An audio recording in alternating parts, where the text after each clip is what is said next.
I went to your show, your live recording show. Yeah. It was really amazing. I'm so glad to hear it, man. Thank you. So how long has it been in the making now? The show, like specifically, so I did the very first like work in progress show, which is like basically a tryout version of that show on like December 20th, like the day before my birthday, 2023. So it was like all of last year. Like I spent, I think maybe a little bit too long doing like work in progress shows. Like it was like most of the spring and summer. And then in October, I started like the actual, like the sort of the official tour basically of the show. And then from October to, well, like it was like late March, obviously March 23rd that we shot that. It wasn't quite the finale or the ending of the tour, but it was like towards the end. And I felt like the show had been worked out enough for it to be recorded.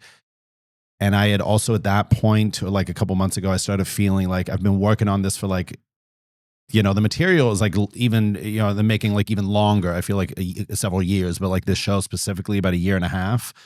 And I started just feeling, I started feeling a little bit tired of getting a little bit tired of the material in the way like I can still enjoy doing it, but there's moments during shows where like I know the bit is coming up and I'm like, are we doing this again? Are we, you know, like it just it feels a little like it's reached its shelf life basically. It's good now, it's nice, and I feel like the bits have been worked out enough for them to be recorded and then put into a special. So that's basically like to end, like the short answer is about a year and a half plus I guess like a few years of just working out random ideas and bits that ended up in the show. So at what point did you think that, okay, this is ready now to be recorded? I think... Was it closer to the end? Yeah, closer to the end for sure. I'd say like probably around like February because I kept changing so much. And like the very first show that I did was at Comedy Club Haug in Rotterdam, like the first like official tour show. And I was really nervous for that because I'd still not quite figured out like the order of the show that I wanted. And for some reason, I thought like it has to just be completely finished by the time I start the official tour rather than thinking, I've got the ideas and the bits that I want to do for the show. Now let me just, you know, kind of like work out the order, fuck around with that a little bit to see what works best. But for some reason, I was like, that felt like such a deadline in my head for some reason, instead of it feeling like more like a bit of a jumping off, like a starting point. And I think that's what it should be. Because like, you know, throughout the tour, basically the show, like I ended up, I think I counted it, I did like 54 like official tour shows basically. So it's not a huge tour, but like a lot changes over 50 shows, obviously. And like some bits like got dropped, some were added, some like I wanted to include some like current events, basically. Obviously a lot of stuff happened in the US over the, you know, from like October, November to now. So I wanted to have something, because I always like that in a special when it's something like it's a bit of a timestamp, a little bit of a, you know, like a snapshot of the moment, and I wanted to have something like that in there. So a lot changed. So I think for like a future show, I'll be a little bit more casual, a little bit more loose about it. Like, okay, I've got like this sort of general idea now on tour. It'll be really figured out and ultimately recorded in the end. Yeah. So you mentioned just now the fact that you like to talk a bit about current events, right? And from my understanding, I mean, your, let's say, comedic style is a bit of a blend of observational humor, cultural commentary, political satire, and what would you? How would you describe your own comedic style? I think that's pretty accurate. I'd say like there's a lot of like I initially, like when I was starting out comedy, it was a lot of like just personal stories, and before I really kind of figured out how to write jokes or like how to structure jokes, it was a lot of just meandering, endless, you know, stories without much of an ending, without like a clear, you know, punch at the end, basically. And then over the pandemic, I started doing like the videos that I posted online, et cetera, and like I learned to be a little bit more concise, and that helped kind of focus, I guess, like my writing style a little bit more, that I can be a little bit more concise, a little bit more to the point. And then at some point, I think I was just kind of like thought to myself, like, I think it was during the pandemic, it was like, if I can pick 3 things basically just to kind of focus on, because I tend to be kind of all over the place. It would be like, you know, stories, obviously. So like a lot of personal stories, cultural, exactly, you were saying, like sort of cultural, like inconsistencies, things that I see. I love doing accents, and that's always a thing that I try to like draw into show somehow in not like a hacky way as much as possible, because it can be hacky for sure.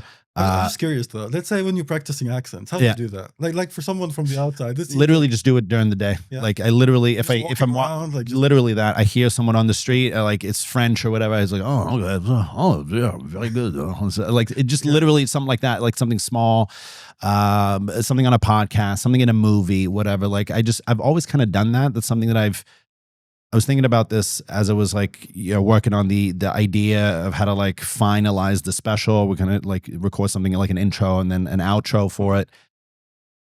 And it's something that I think was one of the first things I kind of that kind of made me realize I liked doing comedy before I even really knew it was going to be a thing, or like before I even knew what stand-up was. I just like doing impressions. I like doing like these characters that I saw on TV and their voices.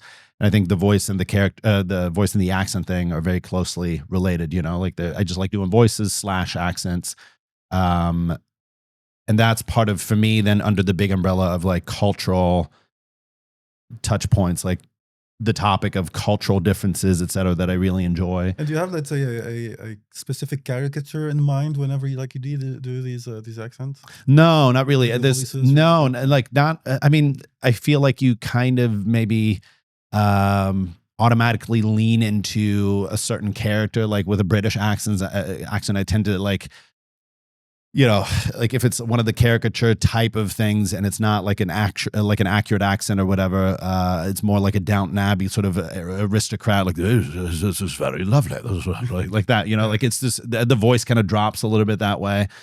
It's just kind of a sort of a maybe like a mental hook or something. Like if I have to do an accent, I either have like a word or like the way I position my mouth, and then that kind of like automatically comes out. But it's not really. I don't think I have like a character in my head, basically. It's more like a feeling. Yeah, for sure. Like you have an impression of what you want to do, and then you kind of like. Yeah, I think so. Yeah. Have like perhaps a mental image.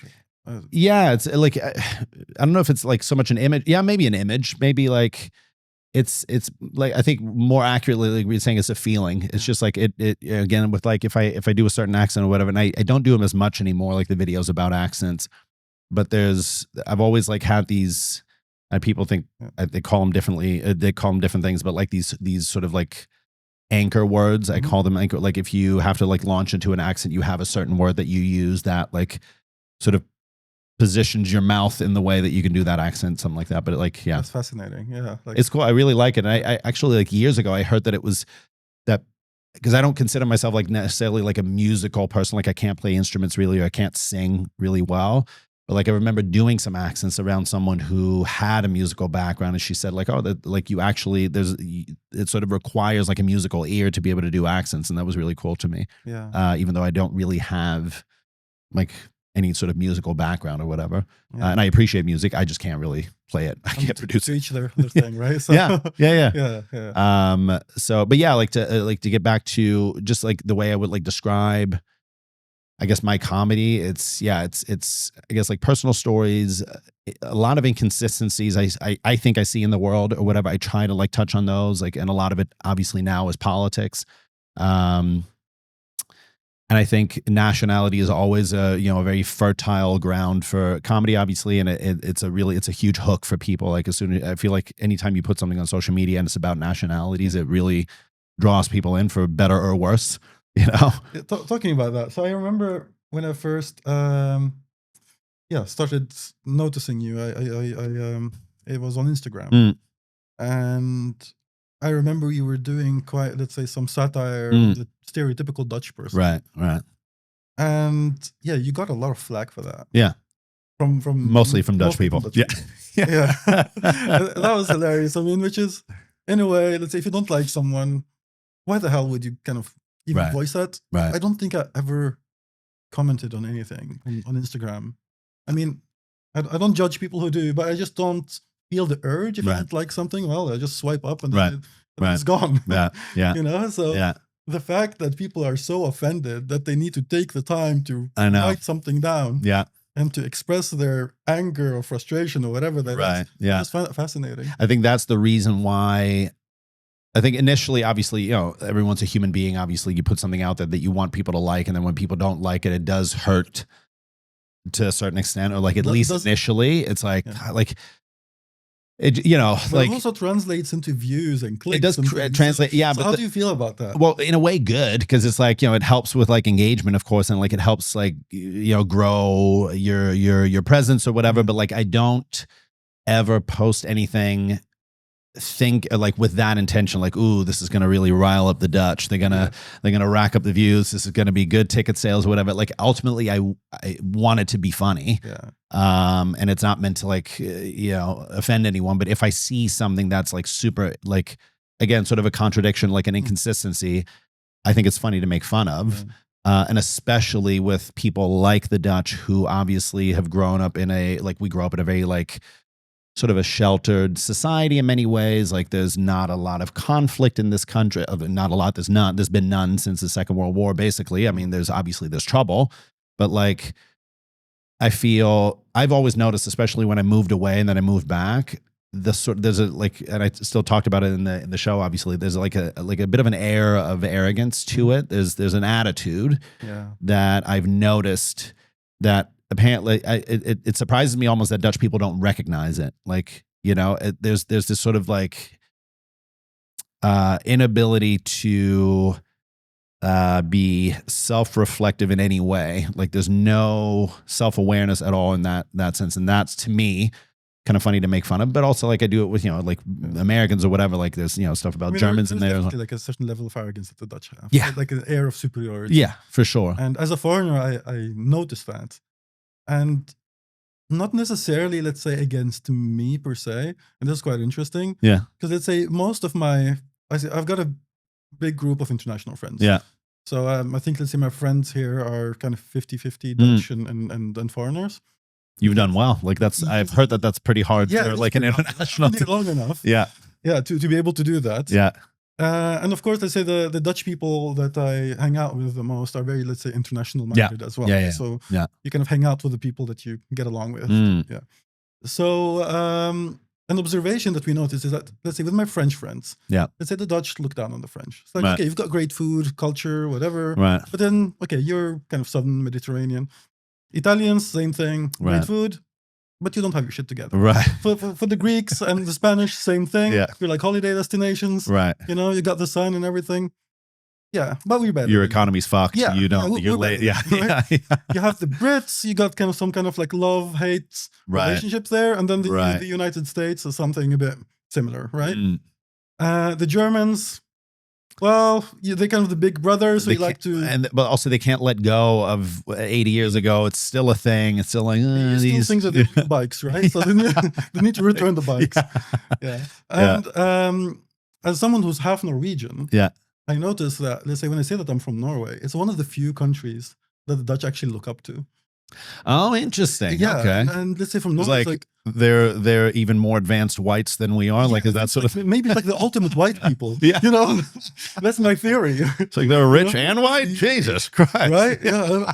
So I have the feeling like those are the whites that get shit together. Yeah. They're socialist countries. You know. Yeah. They're usually on the top 3 of all these kind of like indexes. Right. I don't know, happiness. Right. Whatever. You know? Right. That's so funny.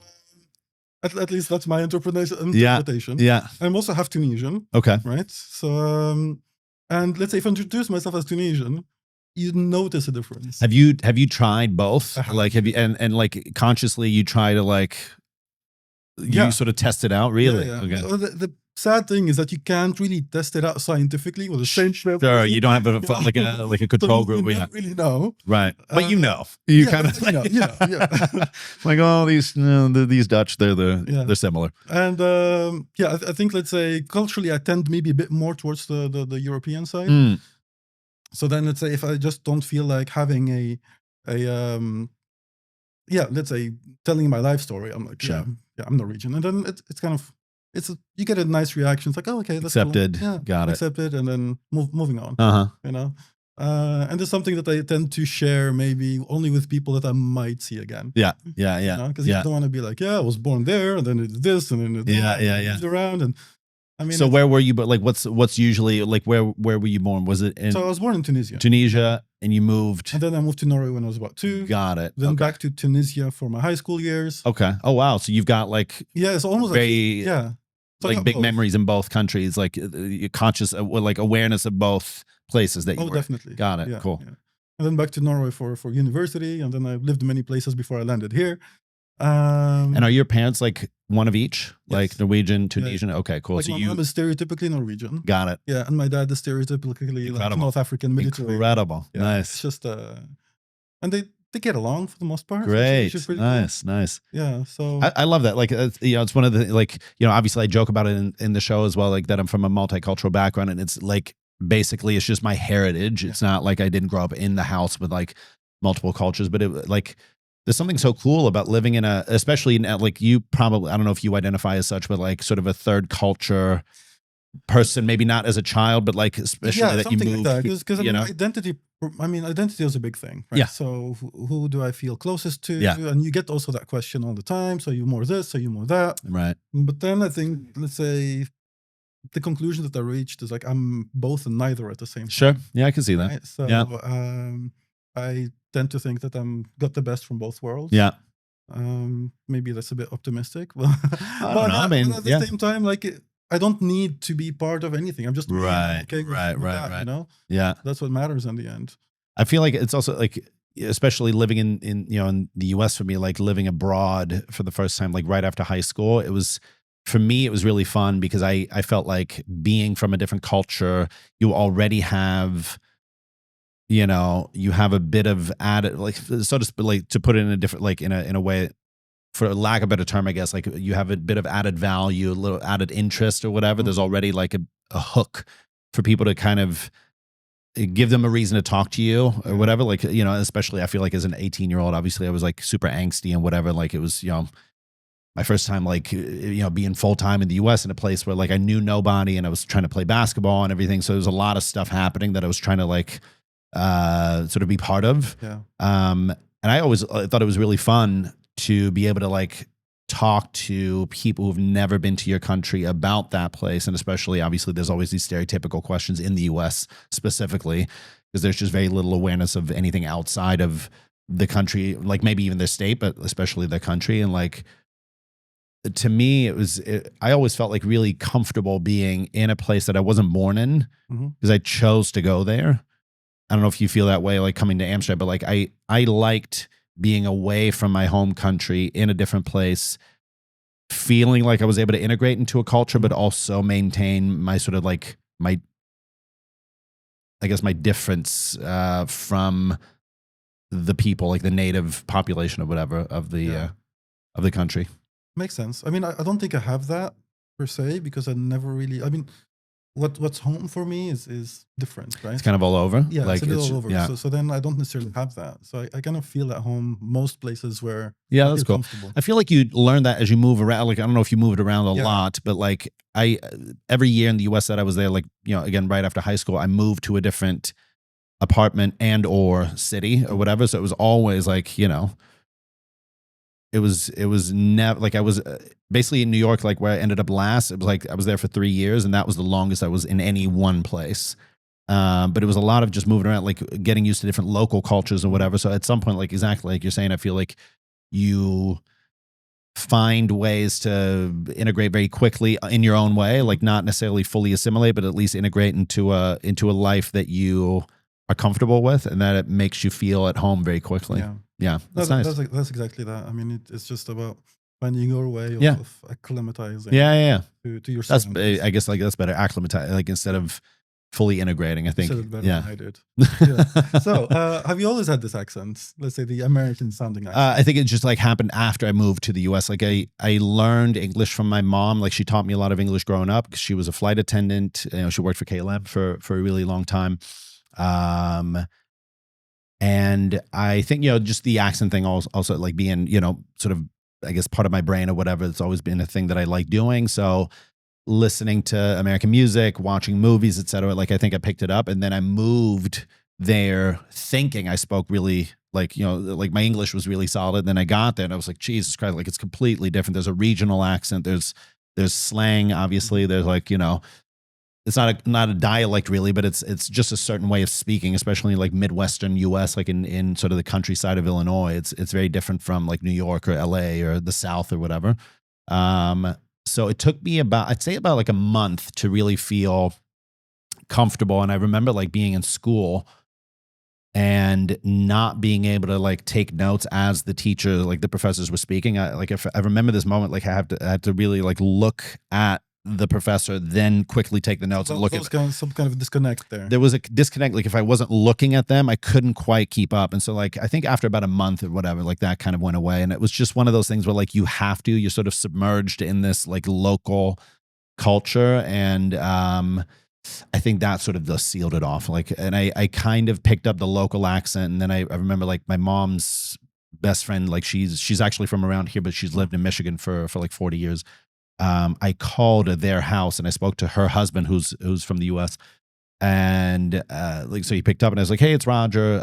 And I like he just didn't realize which Roger he was talking to. Like he didn't know it was me. He just thought it was like somebody from like around Michigan or whatever.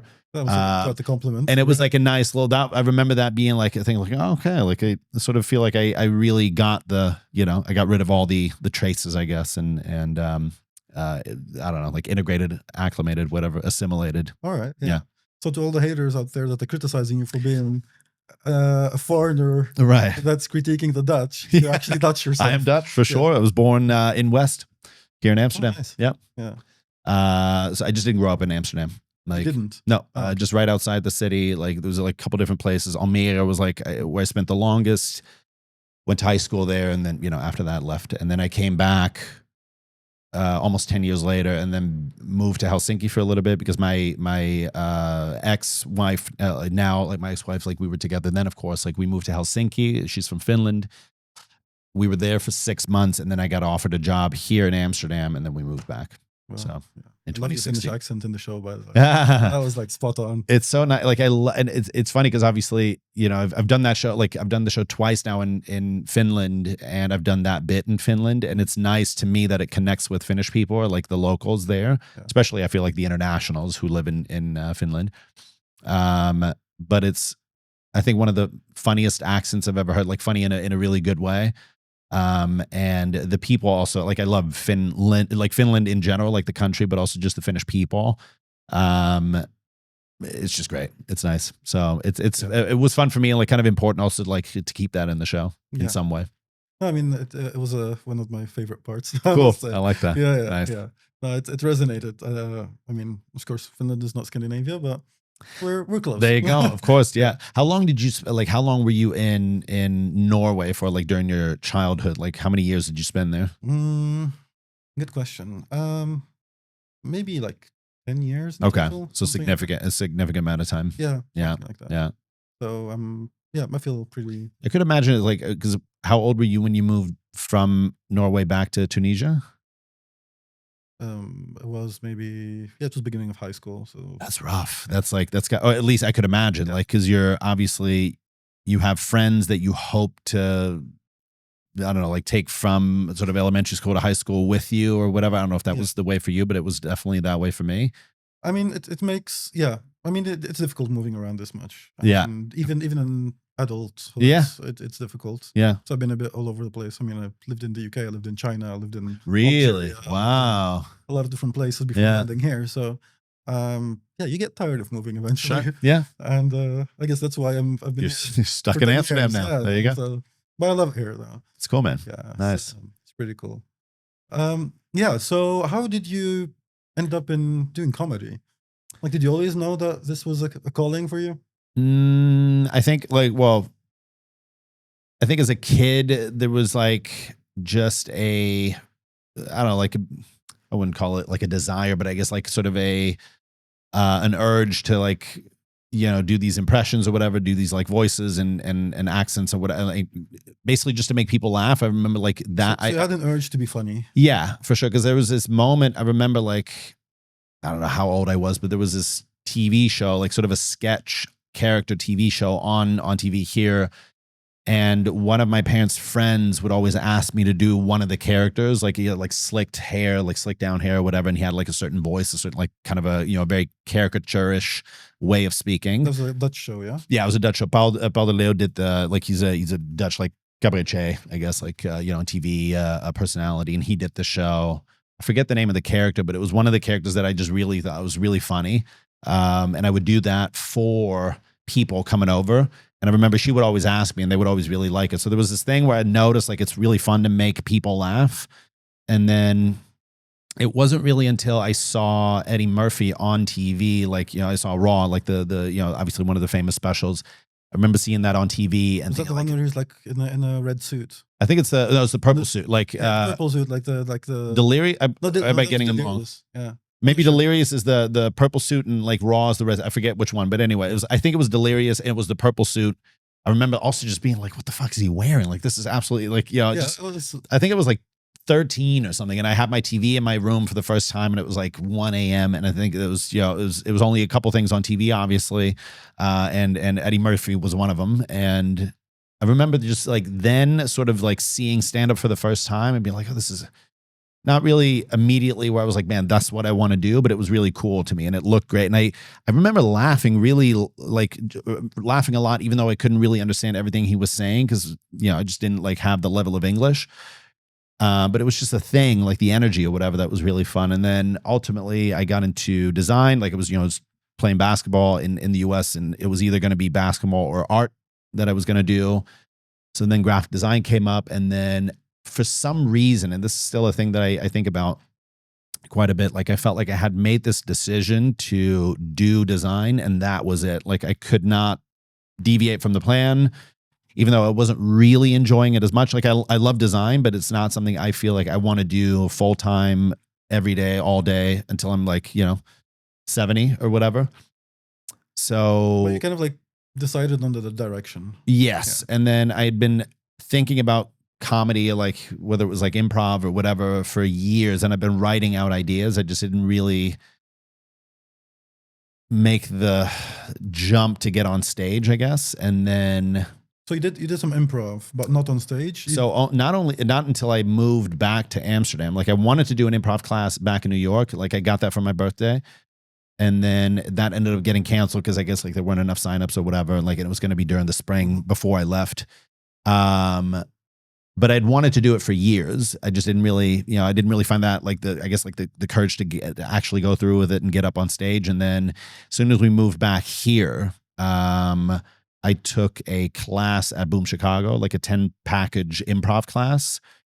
And once it's a specialty, right? At Boom Chicago. Yeah, that's they're an improv theater. They do stand up as well. Like they have a weekly stand up show now, but before it was like basically all improv.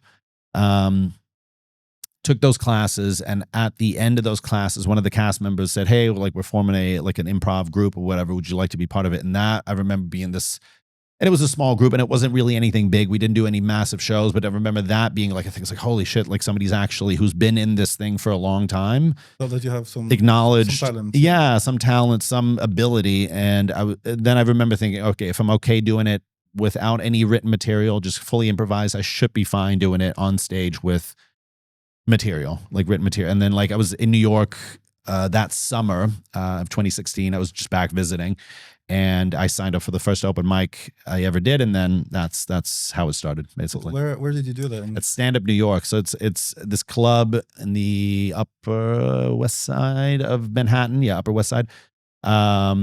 It's actually funny because it's the club that's featured in Jerry Seinfeld's documentary, like Comedian. It's on Netflix or whatever. That's the club that it was at, and I didn't realize that until like years later. It's just it's a fun documentary. Actually, obviously, Jerry Seinfeld was the comedian that introduced me to stand up. Really? Yeah, it was the first time I watched stand up. I feel like it's probably for a lot of people, obviously, because if you see the show. No, but it's not from the TV show. It's from his special. I think it's called, okay. I'm doing this for the last time. Or Yeah. And yeah, it's a classic. I'm telling you for the. I think I'm telling you for the last time. Yeah, that's the one. Yeah, and yeah, I didn't know what was happening. I was like, what the hell is this? What kind of art form? And I was literally like crying. Yeah, it's like nice. it was super funny. Yeah. I mean, yeah, and I remember I was back home in Norway watching that one. I was sitting with my grandparents, and it was, yeah, it generated some kind of emotions. Like, how can Sure. people be Yeah. funny in this way? Yeah, yeah, yeah, yeah. Because Yeah. before then, I was just watching, like, there were comedies Mm, and, yeah, just people being funny. yeah. But Yeah. this was like something very new to me. I was like, Right, whoa, right, yeah. right. Yeah. And as you said as well, like, I did not fully understand what was going on because my English wasn't that advanced either. But then still, like, some parts of it was just, it's There's just an energy resonated. for sure. Yeah, definitely, definitely. And yeah, I think he's also like the kind of person that also enunciates very well. He speaks like very proper. Yeah, the jokes are like easy to follow. Easy to like, follow. yeah. I mean, there isn't a lot of slang or anything. Because I also watched the Eddie Murphy special, and when I've watched that for the first time, I also struggled a bit to follow. Yeah, sure. Yeah, I can see that. Yeah. So, but yeah, Jerry Seinfeld. I mean, he's a legend, right? So, yeah. It's funny because like now, obviously, I mean, he's been under some scrutiny, obviously, as of late because of the his whole stance on Palestine. Yeah. But like he obviously, yeah, I mean, he's sort of a legendary name, and I think, I mean, he's obviously, I think he would, if he would tour, he would sell out basically every venue because he's Jerry Seinfeld and he has that name. Yeah. But it's like obviously, I think after seeing Eddie Murphy, of course, like seeing Seinfeld the show and like seeing those clips of stand-up, I think you just become sort of like subconsciously, you become aware of what it is. Yeah. And the first, I actually remember like the first stand-up show I ever went to was really terrible. Like, it was somewhere in New York. I think I was visiting and friends took me and my now ex, like, I think we went to this like small bar show and it was just the worst show. Like, it's one of those like painful small bar shows where dudes are just talking about fingering the whole time and it's just one after the other and it's like it's nothing other than like and I remember Did you ever watch like Kill Tony? Yeah, I've watched it. Like the recent one that came out a few weeks ago on Netflix. Oh, I've seen part of that special. Yeah, like I mean, because I saw that Ari Mahdi was on there. Like, I don't know him personally, but I know like sort of like through people. Obviously, he's So I mean, I don't necessarily find it that funny. To be honest. Like, I find it difficult to enjoy in the same way. Well, I think partially because they sort of somehow, for whatever reason, insist on constantly, I think, joking about like, transgender stuff or like the woke stuff or whatever, things that you, I don't know, like if it's even like stuff that you can't talk about, but like, the sort of like the free speech comedian team or whatever, they're all and like that have also like I've also like sort of leaned towards Trump very heavily all of a sudden, and I think a lot of that obviously at the show, like the purpose of that show is that people come in with new material, like new minutes basically, or like if it's a new comedian they try their best minute or whatever, and a lot of times it's just absolute trash, but it's I don't know, like it's hit and miss for sure. There's funny bits on there, of course, but like even with some regulars, I'm like, it feels a bit forced somehow. Yeah, it feels forced for sure. Yeah. I don't know. Maybe this is a European thing that we need more to laugh. I don't know. Like, maybe I don't know what it is. Maybe it's maybe we're a bit constipated when it comes to humor here. Yeah, I kind of like, I need something to shock me a bit more, or to be really like a bit more outside of out the box. Yeah. To find it funny. It feel like I've never been to Austin, but I've heard about like the Austin comedy scene, that it's a lot of that basically, that there's a lot of similar humor going on. It's a lot of trans jokes, gay jokes, dudes talking about women, whatever. Like it's just. But how do you feel about the fact that comedians, let's say, I mean, some say that they need to, let's say, push the line, so like play jump rope with the line, right?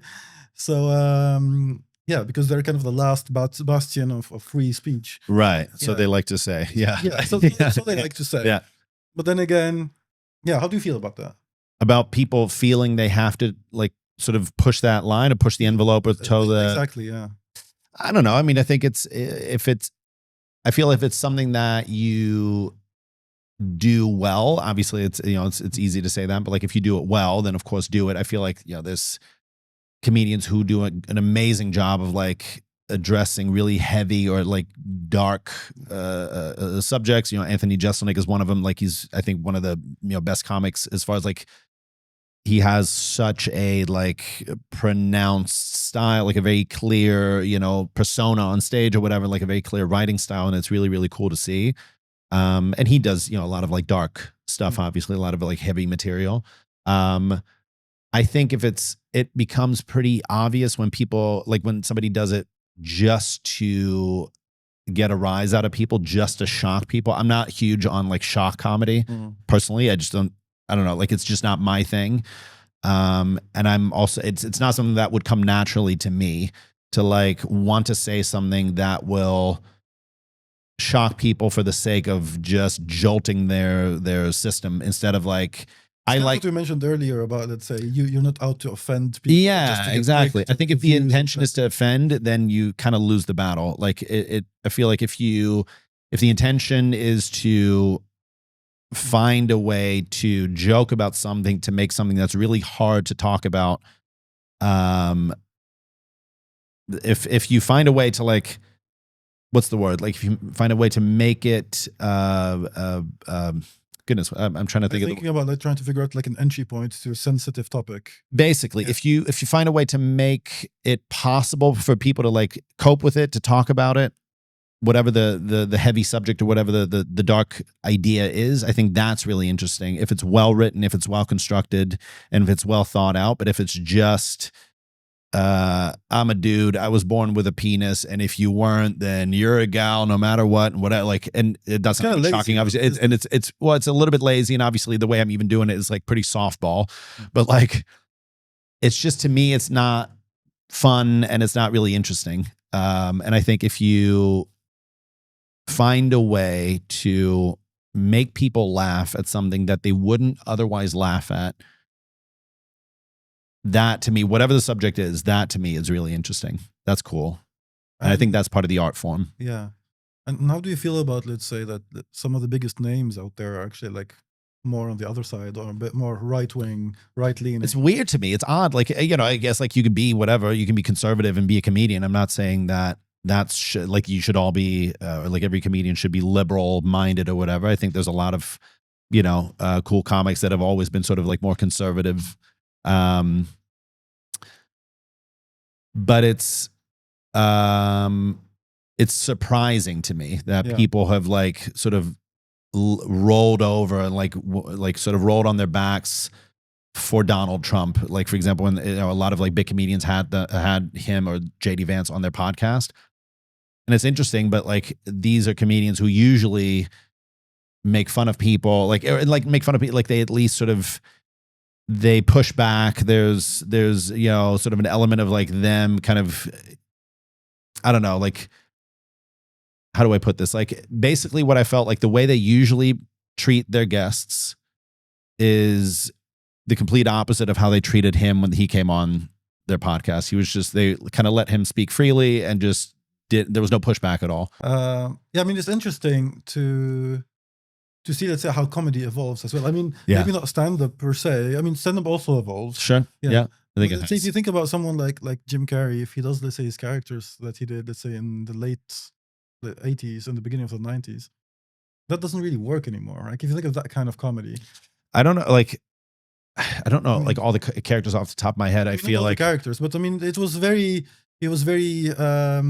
like physical. Yeah. Way of acting. Yeah. You know, yeah. Which is there like a, I mean, I guess the audiences also eventually get desensitized to something. Maybe. Right? I feel like with anything though, like whether it's deadpan, whether it's like super energetic, whether it's storytelling, one-liners or whatever. If you say what now? You said deadpan? Deadpan is just like no expression, like literally just motionless almost. Like, you know, there's comics who do that for kind of like, in a way, Anthony Jeselnik is not quite deadpan, but there's not a lot of emotion in his face, you know, like when he tells these jokes.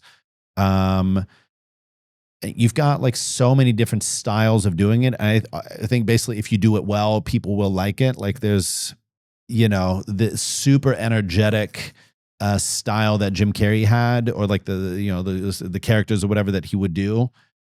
Maybe certain things wouldn't fly anymore in terms of people just being maybe a little bit more sensitive to a white man making fun of other cultures in a way. Like, I personally think if it's good jokes, if it's funny material, why would it matter where anyone doesn't is? necessarily need to be, let's say, a person of color to be able to. No, like if it's a good joke, like if it's well made, and people laugh, like, you know, like what's the issue? Isn't it interesting that sometimes you have people that are, let's say, it's mostly like white people that get offended about. You get offended for other people, which is- non-white I people. find that Yeah, hilarious.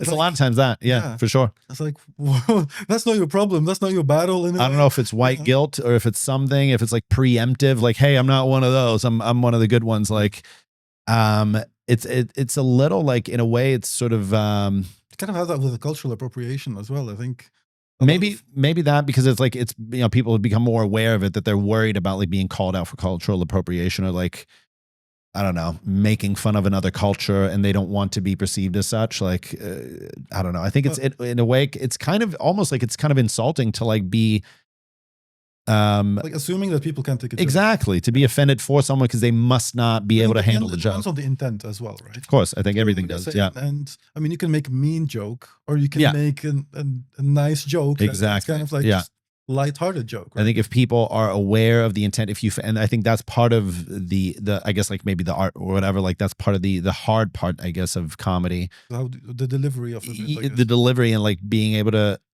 convince people, or like assure people of the intention of your jokes, the intention of what you're doing. And even if you say something that's, you know, on the edge, over the line, whatever, that people are aware why you said. And I think a way to do that is to, in a way, maybe like introduce a show by like also making fun of yourself, or like part of your own identity, so that once you've done that, there's sort of this like, you establish this like general understanding of like, hey, I'm aware of what I am or who I am, and I will joke about everything in this room equally. Do you feel like you need to do that?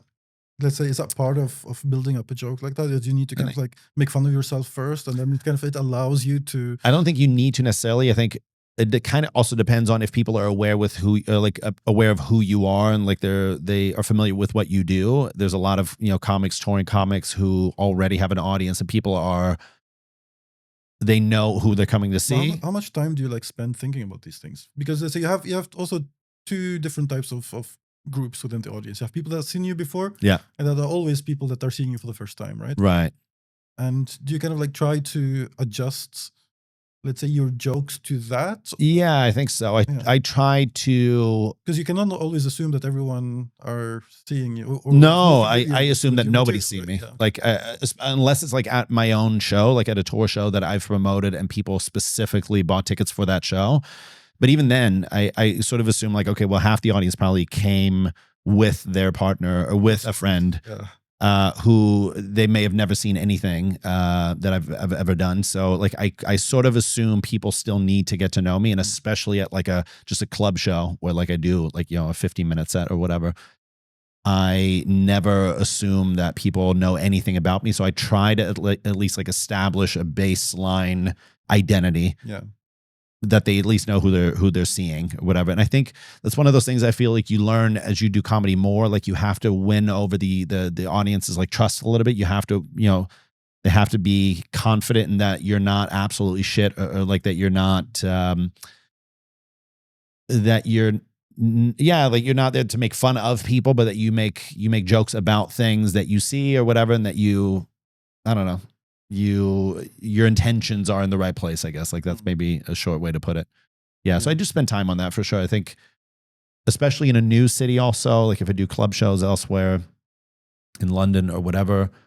Do you adjust your material to like every new city? I try to adjust it as much as possible. I try to also like avoid things that are like super Dutch, you know, like if it's like super local references. Let's say if you make jokes about, let's say, the Dutch people are using the Dutch accent, maybe it doesn't resonate. It doesn't resonate. Maybe people like they think the accents may be funny or whatever. Like people have traveled to the Netherlands and they might be aware, but like if you lose 90% of an audience on a 6-minute joke about the Netherlands, about Albert Heijn or whatever, like it's just not gonna work. And I think you just, that way you lose people, and which, you know, rightfully so, it makes sense. Like, and that's what I think with a lot of touring comics. I see that here, if they come over from the US or from the UK, and they don't adjust their references at all, like it doesn't take much. I feel like if you shop at Walmart in the US and you change the joke to shopping at the Hema, whatever, something, that's already an investment in a local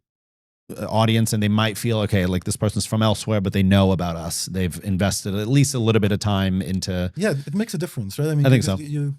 It shows that someone's put in the effort to learn a bit about the local culture. I think it makes people realize you're not there like, look at me, I'm like, you're welcome for my presence. Here I am for you. Like, it, I think, makes people feel this person's happy to be here and they are here to laugh with us, to make us laugh, and they're aware of where they are. I think the weirdest thing is like a comic who's on stage somewhere and they have no idea really where they are, and they kind of like a concert when you go to, they just do the same performance, and it doesn't matter. Exactly. And they yell out the wrong city name or whatever, like, what's up, The Hague? And they're like, and you know, they're in Amsterdam, like that kind of stuff. I think audiences are pretty savvy and they catch on pretty quickly if somebody's bullshitting them. And I think if you invest a little bit into like local references, and sometimes it doesn't go well. Like I've tried it in the UK and I tried like to do like a political reference or whatever that completely fell flat because I thought it was like, oh, this is pretty clever. They're going to love this. And they're like, I don't know what you're talking about, man.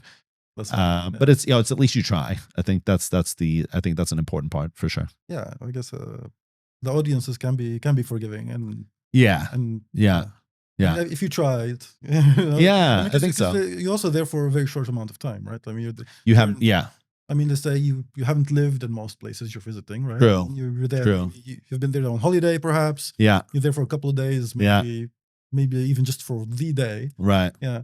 And I think, I mean, you know, the internet obviously is there. Like, there's you know, tons of information about any place, from a Wikipedia thing to Reddit to social media stories about that place. There's a lot you can get from, you know, just doing a little bit of research, I feel. So tell me a bit more about, let's say, your process, like your writing. I mean, how do you go about writing your jokes? I kind of just paper kind of guy, or do you just kind of just? I try to sometimes. Like, I think it's really hard to just literally sit down at a desk and be like, okay, funny ideas now. Like that's really tough for me specifically.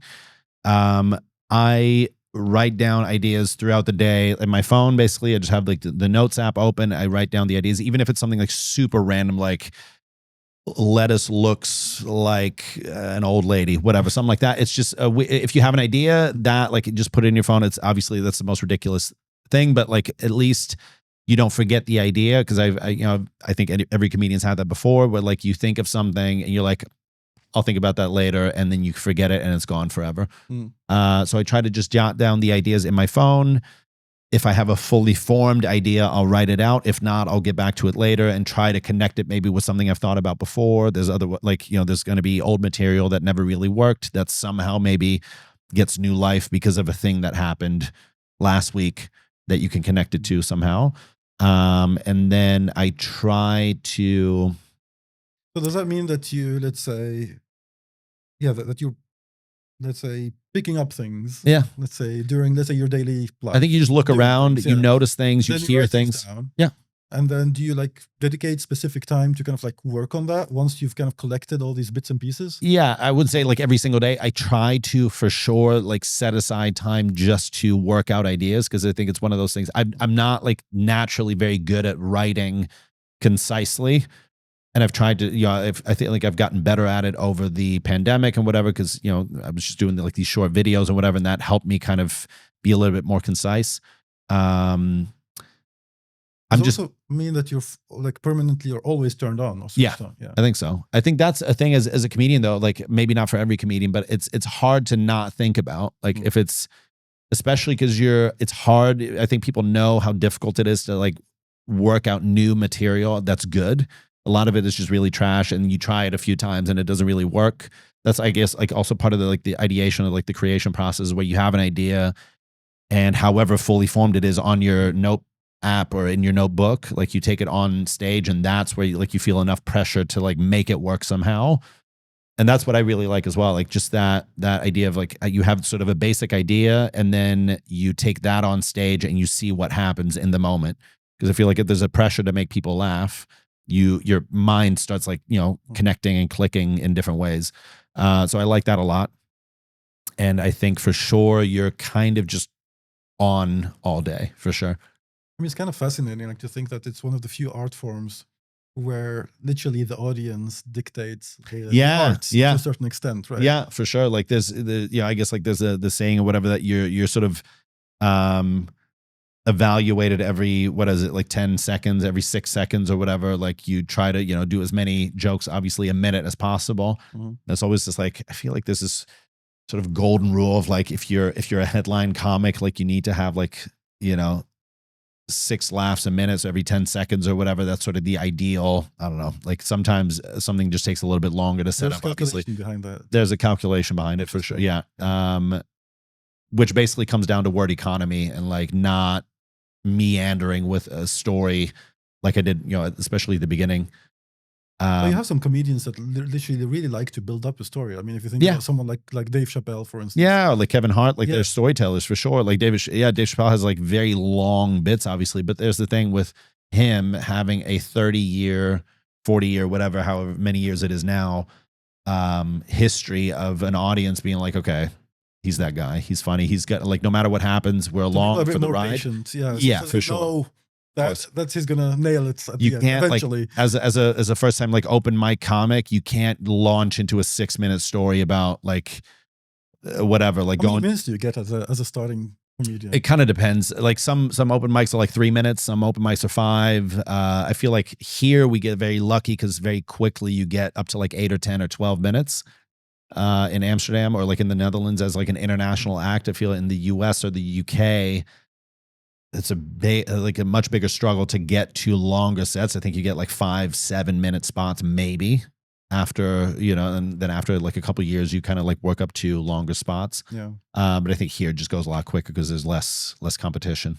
So talking about, let's say, sharing like storytelling, sharing personal stories, honestly, how many of them are actually real?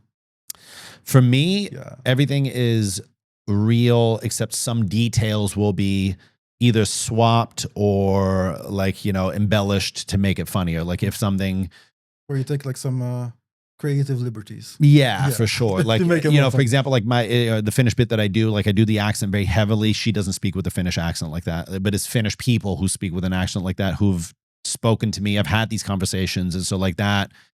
But if I were to go into that, it's like, well, she doesn't speak that way. Like you guys have to realize, like she speaks with this accent, but like you really you don't have the time to explain exactly. And it just gets like people just want to, you want to get to the joke, and you want to get to, like you don't have, an endless amount of time to like qualify everything. Like, hey, this is not quite the way it is, but you have to just follow me along on this. And I also don't know if people really care. Like if you fully make up something, that's a different story. I think, people have gotten into trouble over that as well.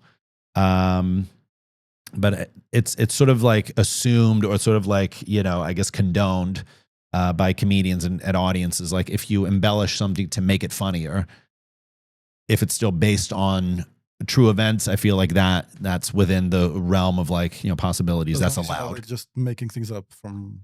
I mean, like people might make stuff up. I don't know, but like, especially if it's something, you fact check everything when that's happening in everyone's lives, right? I mean, in comedians, like, I think if you make something up, like for example, there's comics that I work with, like who, I don't know, like just for the sake of a joke, say they traveled to a country or whatever they'd never been to before, but like then it's just the idea of the joke in and of itself. It's not. I think the problem becomes, I think, like for example, Hassan Minhaj got in trouble over this. Like he apparently added a whole bunch of like details about a personal story he was telling in one of his specials that was meant to sort of like evoke a sense of like empathy in the audience. So he drew in a lot more compassion from an audience for stuff that never happened in his life. And that I think was an issue for people. But ultimately, I mean, you're still a comedian. You're trying to make people laugh, and like, I don't know if the story works, it works, I guess. But like that. Isn't that also a bit of a cop-out though? If you can just say, yeah, I'm a comedian, I'm just here to be funny. Well, that for sure is a cop-out. I think for sure comedians use that. I think, like to your earlier question of like, these comedians could be like swinging to the right, like the right-wing politics. There's been that where like they say some crazy shit, or like, on the Joe Rogan podcast, they'll peddle some sort of conspiracy theory. And then when people are like, dude, that's the opposite is true. Like, this is completely false. Like, hey, what do I know? I'm a comedian, man, and you shouldn't listen to me. It's like, well, but you do have the largest fucking platform in the world. Indeed. You have millions of followers, and dudes who listen to you are very impressionable and who are worried about their masculinity being, threatened because of women having equal rights now. Like, that's a problem. You can't just exactly. I think that's a fully like a cop out. He's like, I don't know, man. I'm just a clown. I don't know. You shouldn't listen to me. You want people to listen to you when things are sweet, when you get the ad money rolling in. So I think that works both ways for sure. And I think that's a cop out, definitely. Yeah. And I know I'm looking a bit under the hood right now, but let's say you also do, let's say, some audience interaction, right? And how often are you, let's say, answers pre-prepared? Or let's say, do you have all these kind of comebacks that are kind of like crafted, or do you really make things up on the spot? There's a few where I feel like it's happened. I try to limit them, but it does happen for sure when like you get the same response to a question, especially when I'm hosting shows. There's sort of like a bit of a format to it sometimes, and it's because it's a way to get an audience excited for a show as quickly as possible. But if I do my own show and I have these interactions with people, like for example, in the recorded show, like I had 2 moments specifically sort of picked where I wanted to ask people questions, but then in the moment, like the reaction is what it is basically. And I wanted to try and include that into the special as well, because I love that part of comedy. Some people don't like it at all. I personally really like it. I think it always makes a show really unique for people, especially if it goes well, of course. And if it's not, again, like maybe it goes back to intention. If it's not just a way to like milk something out of an audience or make fun of someone, but if it's genuinely like a fun exchange, like an interaction, I think that's magical. So I really like that. But so in those cases, I let the reaction be what it is. And if it's funny, great. If not, it is what it is, and we move on. It was a bit of a personal question because I interacted with you on. That's right. We did have that. Yeah, that's true. I forgot that. Yeah. I mean, you couldn't see. There you go. There's no reason for you to know. But you weren't too far from the stage, actually. There you go. So I actually do remember seeing you in the audience. I forget, like, I don't know what was it about, like the Scandinavian thing? Scandinavian to Tunisian thing. There you go. Okay. It might be edited out. I don't know. I don't know. We'll see. I haven't actually seen the thing yet, like the recording. I'm very excited to see it though, because I think it'll be really, really nice. And like I heard good things like from the guys who shot it. Any idea when it's going to be out? So I'm trying to get it ready for like early June.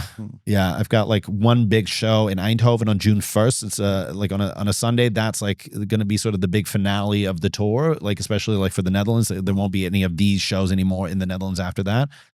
But I figured it makes sense for me to put it out after that show, because otherwise, if people see it and they come see that show, it's basically the same show. And it's also like kind of like an ad for what you're doing. And true. It's kind of like an incentive for people to come see you. I might put out like a good clip for it, like just to, use it as promotion. And then after that big show, I'll like probably get that put out.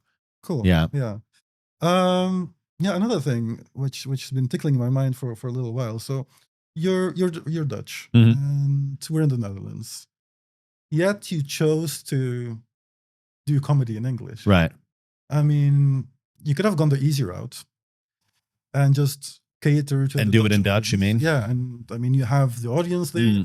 Now you're kind of going a bit through a niche. I mean, it's a niche in the Netherlands, but then you still have an international audience, which kind of like transcends borders. Yeah. That's what I like about it. Yeah. I think that's partially the answer to why, in a way. Yeah.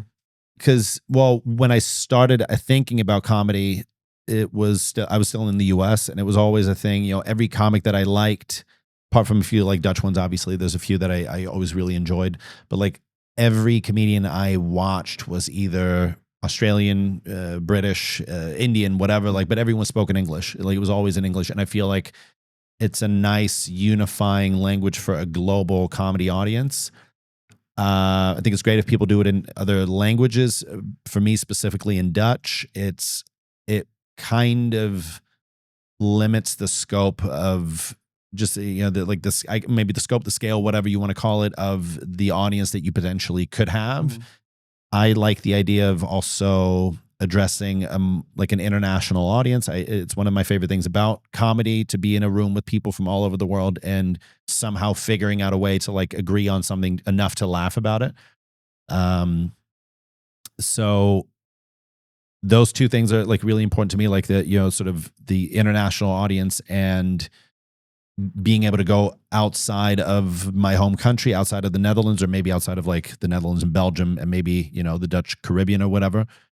And also it's just, in a way, I feel like going Dutch would have actually not been, for me at least, the easy route, because I started out thinking about this when I was still in the US, and it was always natural for me to do it in English, and I enjoy it more, and I feel like I'm quicker on my feet that way. I can interact with people a little bit quicker and nicer that way. So it just made more sense for me. It was more of a natural thing to do that way.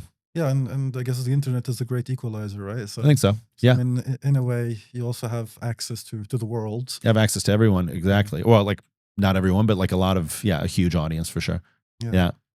Oh, interesting. I mean, it's a, because I was thinking a lot about it, and it's like, okay, why? What motivated this person? Well, I think also, like, you know, we can obviously, you know, you're Norwegian, Tunisian, Dutch. We have a similar language that we can speak in, that we could talk about political issues that are in different countries, but that affect us here in Europe.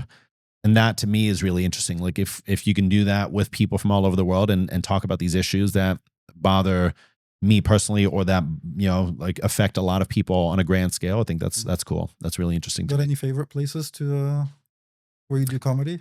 London is really cool. Like I've done 2 solo shows there now, and it's really, really nice. And it's just also because they have such a rich, or like the UK, I should say, in general, like has a rich comedy history. New York obviously is really cool. I haven't done any solo shows there yet. I've just done like some spots at clubs. But it's something I really want to work towards, to like be able to actually tour the US. Here in the Netherlands, I would say Amsterdam's always cool. Rotterdam is incredible with Club Haug. It's literally one of the best clubs I think we have in Europe.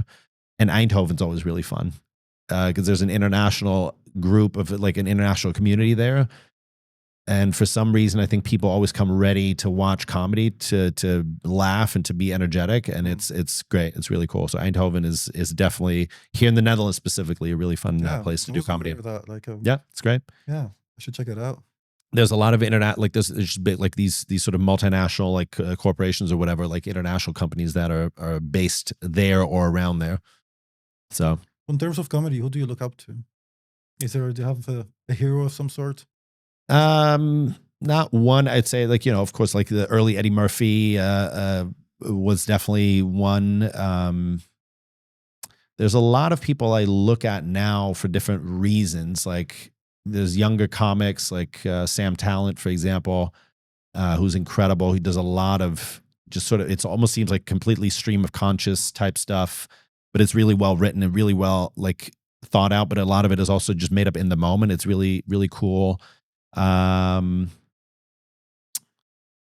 There's more like the storytelling comics. I feel like, you know, Dave Chappelle obviously had a legendary career that, like, it's cool to look up to.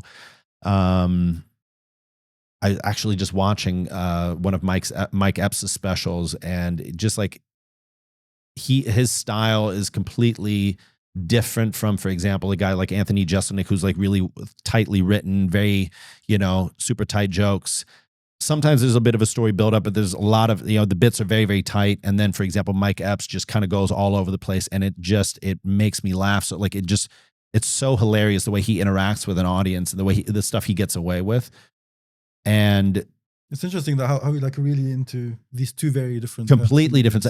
That's what I love about comedy, especially also people who do things differently from the way I do them, because I'm pretty energetic and I move a lot and whatever. And but not that much. I mean, you move and you're energetic, but I mean, I wouldn't say that you don't walk around. No, I don't walk around a lot. That's true. No, but I like, there's a lot of that, like a lot of, you know, whatever. So I feel like I'm at least sort of animated. Yeah. But I love it when people are these, like, again, like sort of this deadpan idea, whatever. It's you know, if it works, it works. There's a guy, trying to think of his name now. Goodness, why can't I think of it? I'm blanking out. What did you do? Where's he from? He has a legendary bit. I should see if I could find it on Instagram. He's from the US. I know his name, but like, It's like a really big one. So he had a bit where he did a countdown bit, like with 60 seconds, and it was this audience interaction thing, and it went massively viral. I'm familiar with that one. God, I can't believe that I'm blanking out on his name right now. I'll see if I can find it. But anyway, like he's very sort of deadpan. He's very like, his energy is way down from anything I would ever do. But it's awesome. It's really cool to watch. And I like that a lot. And there's a lot of different styles of comedy that I look at. So there's not one hero, I would say. I mean, if it's sort of pinpointed to like an origin thing, like, you were asking about earlier, it's Eddie Murphy. All right. Yeah. Cool. Yeah. So what's next for Roger? The big show in Eindhoven. That's a big one. It's the biggest show I will have ever done, like a solo show, because it's a 500-seater theater, and that's coming, like, it's sort of the first big thing. Of course, like releasing the special and then working on a new show. I just started like doing some work in progress shows now. I had the first one like this week.